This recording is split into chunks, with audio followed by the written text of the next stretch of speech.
everyone! Welcome back to my channel, Teacher Max, at sa aking Facebook page, Teacher Max. At ayun na nga guys, wala nang patumpik-tumpik pa. Nabasa nyo na sa title ng video na ito that I am going to say goodbye to YouTube and Facebook. Oh no, Teacher Max! Ano bang ibig sabihin yan? So guys, I am actually taking an indefinite break. Bakit naman po, Teacher Max?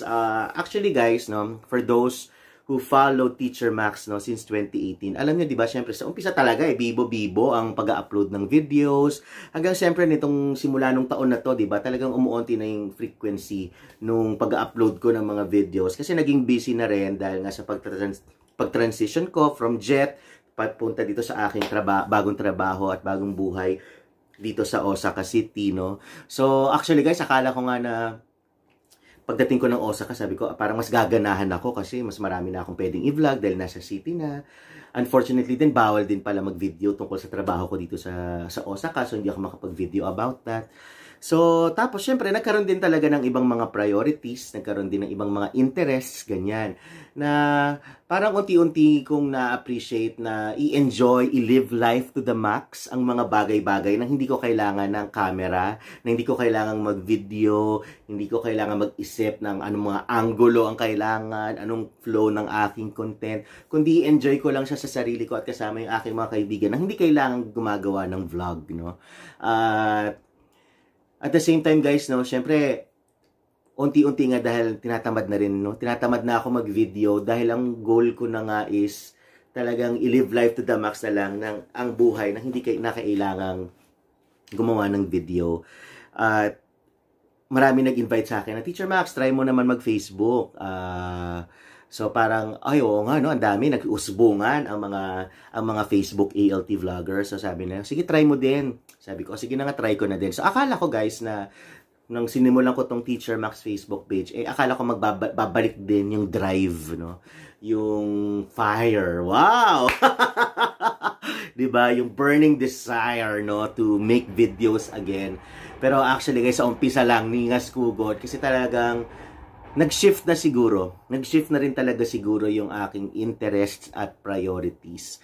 At na-realize ko noon na, na-realize ko ngayon na hindi ko naman kailangan na gumawa ng video lagi para i-share or maging proud sa mga ginagawa ko dito sa Japan. Na parang pwede ko rin naman siyang sarilinin na lang. Parang ganon. Or 'di ba, share with my closest family and friends, 'di ba?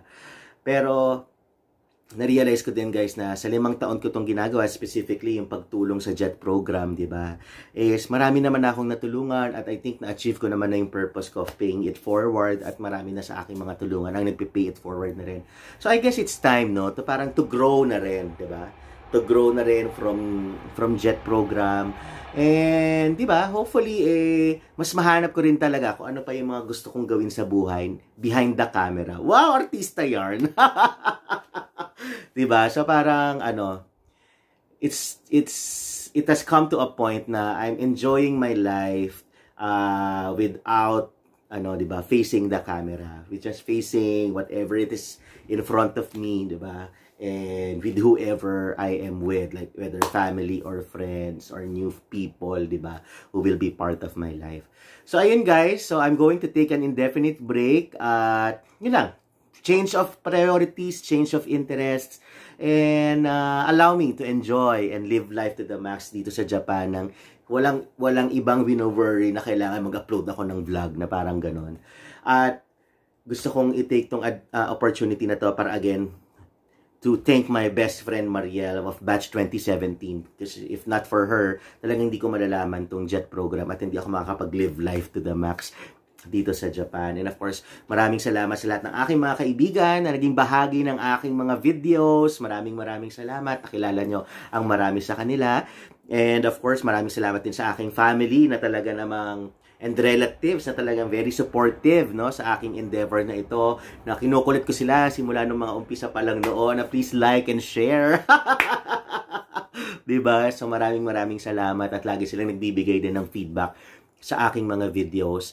At syempre maraming salamat din sa aking school, sa Qtango, sa pag-allow sa akin, sa pag-take ng mga videos doon, sa Board of Education, sa aking mga estudyante na nanonood din ng aking mga videos. Maraming salamat. And of course, to all my subscribers, specifically sa YouTube, dahil alam niyo naman guys, sa YouTube talaga ako nagsimula.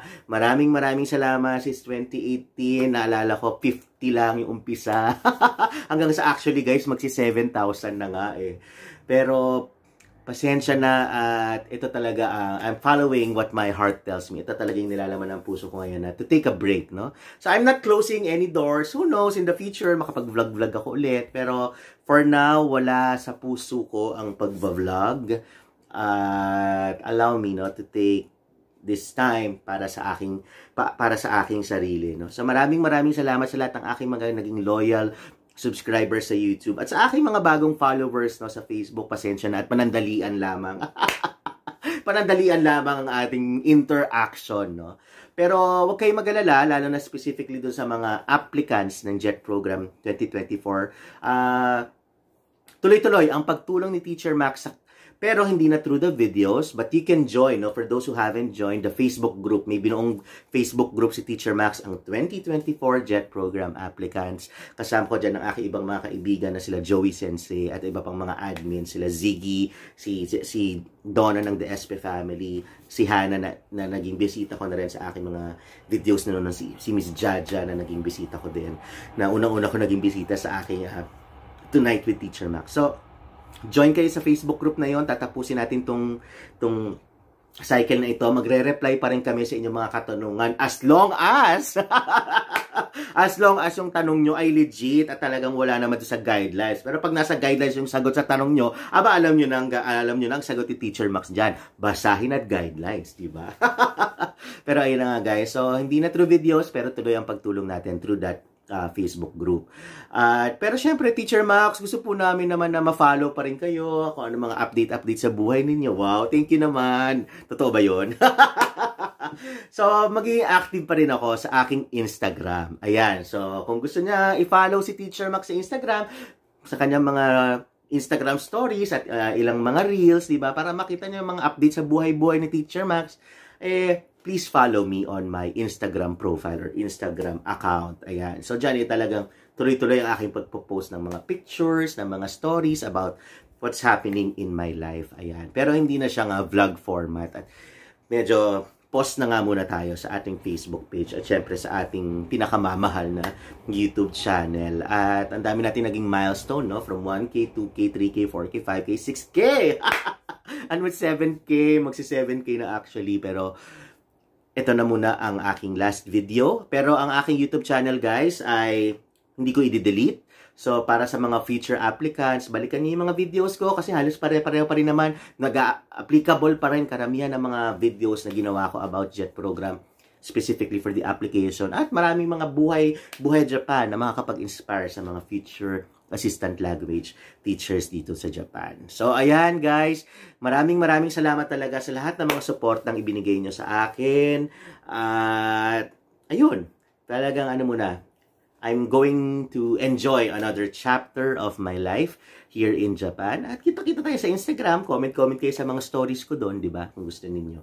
Pero, ayun na nga guys, I wish you all the best and maraming salamat sa mga dating subscribers ko lang na naging ALTs na dito sa Japan.